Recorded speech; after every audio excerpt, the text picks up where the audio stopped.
वैसे तो आज तक ओशन ट्रैवल में बहुत से हादसे हुए हैं, मगर एक हादसा ऐसा है जिसे आज तक दुनिया नहीं भूल पाई, और वो था टाइटैनिक डिजास्टर। यही वजह है कि उस पर मूवी, फिल्में बनी, कहानियां लिखी गई, मगर आज भी दुनिया टाइटैनिक से बाहर निकल नहीं पा रही है।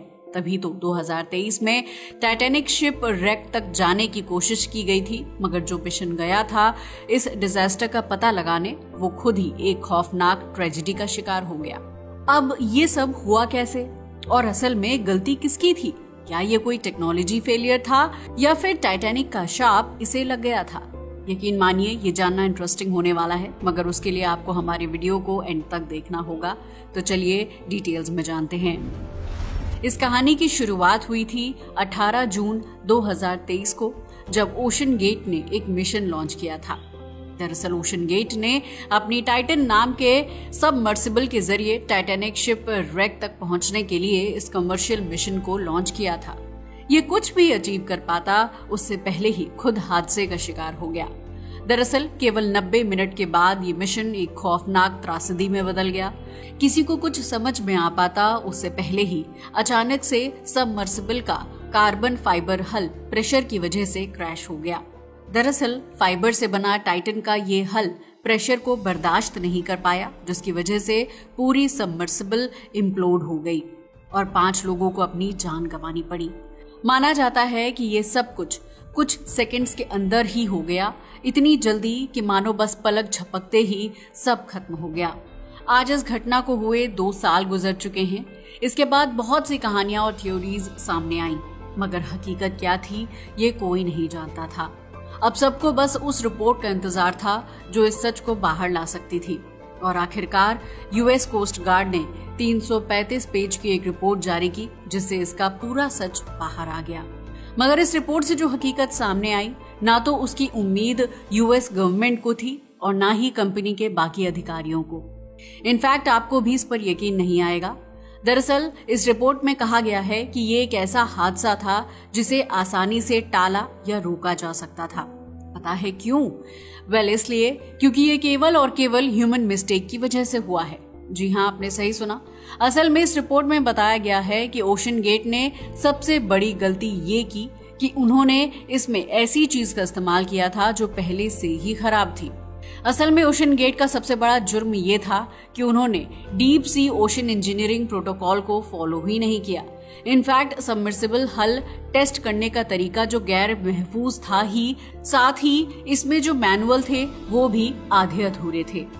इतना ही नहीं, रिपोर्ट से पता चला है कि ये पहली बार नहीं था जब टाइटन के साथ कोई हादसा हुआ, मगर इस कंपनी ने टाइटन के साथ पहले हादसे के बावजूद इसे यूज करना जारी रखा था।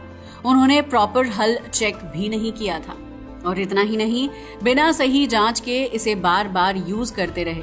और ये कोई छोटी मोटी टेक्निकल गलती नहीं थी, बल्कि इसे जानबूझकर की गई लापरवाही ही कहा जाएगा। यही वजह है कि जैसन न्यूबॉर्ड, जो कि कोस्ट गार्ड की इन्वेस्टिगेशन टीम के हेड थे, का तो ये भी कहना है कि हादसे में जो 5 जिंदगियां गईं, उन्हें आसानी से बचाया जा सकता था, मगर उसके लिए हल को अच्छे मटेरियल से बनाया जाना जरूरी था। जबकि अगर टाइटन के हल की बात की जाए तो ये कार्बन फाइबर का बना हुआ था। कार्बन फाइबर ऐसा पदार्थ है जिसका पहले कभी किसी सबमर्सिबल में यूज नहीं किया गया था। असल में कार्बन फाइबर के साथ सबसे बड़ी प्रॉब्लम ये है कि ये प्रेशर में डिलिमिनेट हो सकता है, यानी इसकी लेयर्स अलग हो जाती हैं। इनफैक्ट एक्सपर्ट्स ने पहले ही कंपनी को चेतावनी दी थी कि इस तरह के मटेरियल का यूज हानिकारक हो सकता है, क्योंकि ये मटेरियल डीप सी के लिए उपयुक्त नहीं है। लेकिन ओशन गेट ने फिर भी इग्नोर किया और इसका यूज किया।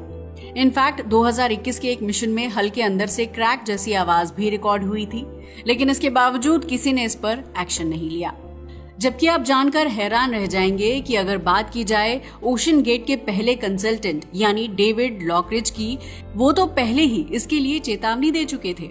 दरअसल उन्होंने पहले ही ये कहा था कि ये मैथमेटिकली सर्टेन है कि ये किसी न किसी दिन फेल होगा ही। मगर सवाल ये है कि जब उन्हें पहले से पता था कि ये फेलियर होने वाला है, तो उसका यूज क्यों किया गया?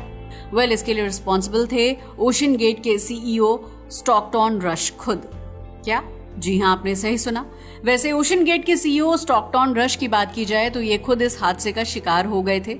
मगर वो केवल सीईओ या पायलट ही नहीं थे, बल्कि लीड इंजीनियर और सेफ्टी ऑफिसर भी थे, और उनके बिना कंपनी में कोई भी चीज होनी मुश्किल थी। लेकिन एक ही आदमी को इतने सारे पद दिए जाना कभी कभी सिक्योरिटी के साथ खिलवाड़ हो जाता है। बस कुछ ऐसा ही इस केस में भी हुआ। जी हाँ, ये इतना बड़ा हादसा एक इंसान और सिस्टम फेलियर का मिला जुला नतीजा था, क्योंकि ये तो आप भी जानते हैं कि जब पावर कंसंट्रेट हो जाती है और चेक्स एंड बैलेंस नहीं होते तो नतीजा टाइटन जैसा ही होता है। इस रिपोर्ट से ये भी पता चला कि अगर सीईओ स्टॉकटन रश जिंदा होते तो उनके खिलाफ क्रिमिनल चार्जेस लगाए जाने वाले थे। असल में सीईओ स्टॉकटन रश की बात करें तो उनका अप्रोच ये था कि सर्टिफिकेशन इनोवेशन को रोकता है। यही वजह थी कि उन्होंने जानबूझकर अपनी सबमर्सिबल को किसी भी सर्टिफिकेशन से गुजरने से रोके रखा था। यही नहीं, इस कंपनी के अंदर सेफ्टी कंसर्न उठाना भी मना था, और जो लोग ऐसा करने की कोशिश करते उन्हें या तो इग्नोर कर दिया जाता या निकाल दिया जाता था। इसका अंदाजा आप इस बात से लगा सकते हैं कि 2018 में ऑपरेशंस डायरेक्टर को सिर्फ इसलिए फायर कर दिया गया क्योंकि उन्होंने सबमर्सिबल की सेफ्टी रिपोर्ट स्टॉकटन रश को दे दी थी। दरअसल इस रिपोर्ट के बाद रश ने कहा था, तुम्हारा कंजर्वेटिव अप्रोच मेरी विजन के अगेंस्ट है। इससे साबित होता है कि अगर इस कंपनी में किसी ने सेफ्टी की बात की तो उसकी नौकरी चली जाती है। नतीजा वही हुआ, हादसा, और फिर देखिए उसका क्या अंजाम सबके सामने है।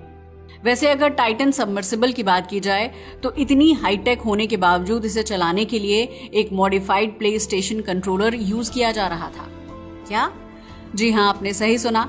इनफैक्ट पायलट के मैनुअल बिल्कुल अधूरे पड़े हुए थे और कुछ मैनुअल में TBD यानी टू बी डिटरमाइंड लिखा गया था, जिसका मतलब था कि अभी तक कुछ फाइनल नहीं है।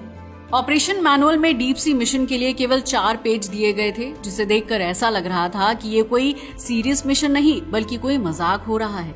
लेकिन उनके इस मजाक की वजह से 5 लोगों ने अपनी जान गंवा दी थी। इसके अलावा सबमर्सिबल और सरफेस शिप के बीच में कम्युनिकेशन टेक्स्ट मैसेज जैसे होते थे, लेकिन वो भी इंस्टेंट रिप्लाई में नहीं होते थे बल्कि डिले के साथ मैसेज मिल पाते थे। यहाँ पर real time voice communication industry का स्टैंडर्ड है, लेकिन ओशन गेट ने ये सिस्टम पैसा बचाने के लिए लगाया ही नहीं था। इन्वेस्टिगेशन से ये भी पता चला है कि कंपनी जब फाइनेंशियल क्राइसिस से गुजर रही थी, अपना पैसा बचाने के लिए ही उन्होंने ये सब किया था। दरअसल 2023 में एम्प्लॉइज यहां तक आ गए थे कि वेतन कुछ समय के लिए छोड़ने को तैयार थे, बाद में मिलने की उम्मीद में। रिपोर्ट से पता चला है कि स्टॉकटन रश तरह तरह से अपने पर्सनल फंड से कंपनी को चला रहे थे, जिसकी वजह से स्टाफ भी लगातार कम होता जा रहा था और इनएक्सपीरियंस्ड लोगों को जटिल और फुल डिजाइन की जिम्मेदारी मिलती जा रही थी। कंपनी के एक फॉर्मर डायरेक्टर का तो यहाँ तक कहना था कि यह सबमर्सिबल हाई स्कूल प्रोजेक्ट के जैसा था। इससे साबित होता है कि ओशन गेट की टाइटन पनडुब्बी ट्रेजेडी कोई साधारण बजट टेक्निकल फेलियर नहीं कहा जा सकता, बल्कि ये सेफ्टी स्टैंडर्ड्स की अनदेखी, सिस्टम की कमियों और इंसानी जिद का जीता जागता एग्जाम्पल था। दरअसल स्टॉकटन रश ने खुद ही कहा था कि सेफ्टी फिजूल की बात होती है, किसी मोड़ पर आपको रिस्क लेना ही पड़ता है। मगर इस बार उनके इस रिस्क की वजह से कोई थ्रिल या हिस्सा नहीं बना, बल्कि वो एक लाशों का दर्दनाक सफर बन गया, जिसमें खुद स्टॉकटन रश भी भगवान के पास चले गए। अगर दुनिया ने इस रिपोर्ट से सबक नहीं सीखा तो अगला टाइटन कहीं और, किसी और फॉर्म में, किसी और स्टॉकटन के जरिए फिर तबाह हो सकता है। तो देखा आपने किस तरह से कुछ लोगों की जिद की वजह से 5 लोगों की जिंदगियां चली गईं। वैसे आपको क्या लगता है? आप अपनी राय हमें कमेंट करके बताना ना भूलिएगा। आज के लिए बस इतना ही। वीडियो अच्छा लगा हो तो इसे लाइक और शेयर करें और हमारे चैनल को भी सब्सक्राइब करें। जय हिंद दोस्तों।